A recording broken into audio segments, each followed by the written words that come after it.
পাওয়ার জন্য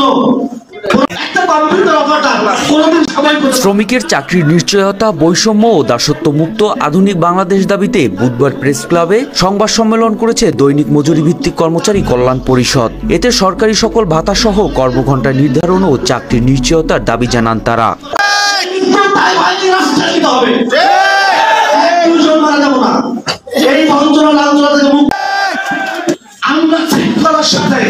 আমরা প্রতিটা কর্মসূচি পালন করি।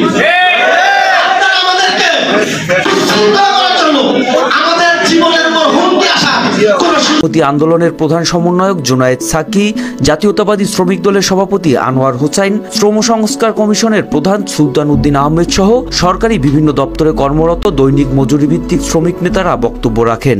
আপনাদের দাবি অনুযায়ী ন্যূনতম যে অধিকারের প্রশ্নগুলো আপনারা তুলেছেন তার ভিত্তিতে একটা নতুন নীতিমালা আমরা পাবো এবং তার ভিত্তিতে আপনাদের অধিকার দাবি মানা না হলে আগামী 14 সেপ্টেম্বর লাগাতার অবস্থান কর্মসূচিরও হুঁশিয়ারি দেন সংগঠনটির আহ্বায়ক এস এম শিশির।